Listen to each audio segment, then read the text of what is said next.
9h-11h sur France Bleu Champagne-Ardenne. Le circuit bleu de l'été. On file maintenant à Magenta dans ce circuit bleu où nous attend Jimmy Peter. Bonjour. Bonjour Sébastien. Jimmy Peter, vous avez un musée à Magenta, tout près d'Épernay, qui s'appelle le musée de la radiocommunication. Alors c'est pas du tout un musée de radio, on est bien d'accord, hein ? Pas du tout, effectivement, ce n'est pas chez nous qu'on pourra voir par exemple des TSF ou des postes à galène, mais on est plus orienté sur la radiocommunication, comme son nom l'indique, avec différentes familles d'appareils. Notamment les CB, c'est ce qui vient tout de suite en tête à nos auditeurs et à moi-même d'ailleurs, la CB. Bien évidemment, la CB, c'est connu du grand public et en particulier des transporteurs routiers, puisque c'est l'appareil de radiocommunication qui a été le plus utilisé.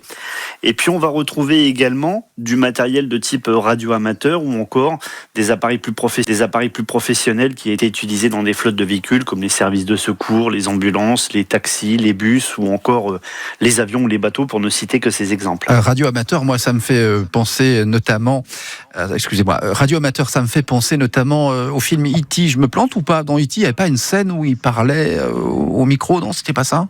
Il y a une scène dans E.T. où il parle au micro, et puis il y a également plus récemment dans la série Alf qui est rediffusée avec le petit extraterrestre, la petite mascotte, où justement il arrive parce qu'il a entendu un appel radio sur Terre et il arrive chez cette famille-là pour vivre ses péripéties. Donc est-ce qu'on voit E.T. chez vous dans votre musée ou pas du tout ? Non, du tout. On n'a pas encore établi de contact avec les extraterrestres. Ah mince. On ne cherche même pas, hein. On cherche plutôt à garder les pieds sur Terre.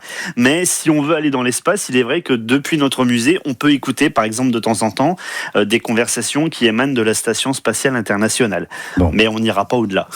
Alors, pourquoi ce choix de la radiocommunication ? Vous êtes un passionné, c'est ça, Jimmy Peter ?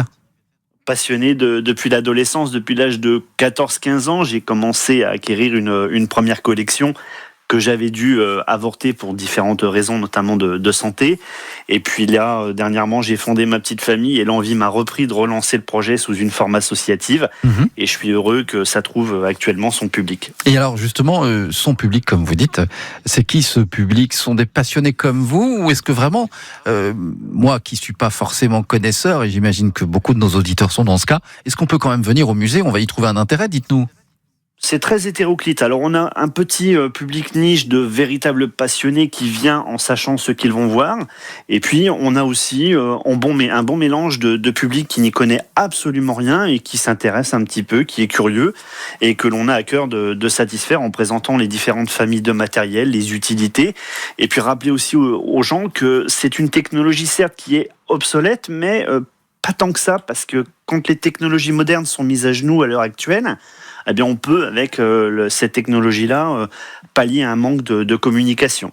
Bon, le musée de la radiocommunication, alors à Magenta, juste à côté d'Épernay. Vous nous donnez l'adresse. Est-ce que vous avez aussi un site internet, peut-être pour se renseigner, une page Facebook peut-être ? Bien sûr, la page Facebook, le musée de la radiocommunication. Le site internet www.lemuseedelaradio.fr et puis l'adresse, eh bien, c'est au 12 allée Roland Manero à Magenta. C'est ouvert tout l'été, tous les jours, comment ça marche ? Alors c'est ouvert, disons qu'on fonctionne pas tellement comme un ERP, on fait plutôt des visites privées et commentées, donc les gens, il suffit qu'ils nous contactent et puis on s'arrange pour trouver un petit créneau, on les invite à titre personnel à visiter notre musée et puis on les accueille sur une heure, ça inclut le temps d'échange, un temps d'échange et puis un temps de visite commenté. Voilà, c'est à la carte en fait. Voilà. C'est à la carte, on a mis quand même sur le site internet un espace de réservation pour que les gens puissent voir à quel moment on est disponible, puisque les visites sont organisées sur notre temps libre. Oui. Et puis, il y a plein de petites disponibilités qui sont ajoutées tous les jours jusqu'à un mois d'avance. Donc, les gens peuvent anticiper leur venue. Est-ce que vous avez un surnom vous-même ? Moi-même, Fairis. On m'appelle Fairis. Fairis. Et pourquoi Fairis, dites-nous ? Parce que Fairis, c'est une... J'adore les noms de CBIS et de tous ceux qui font la radiocommunication. J'adore. Pourquoi ? Alors Fairis, ça va renvoyer à un nom de dragon issu d'une série d'animations télévisées produite par Ankama.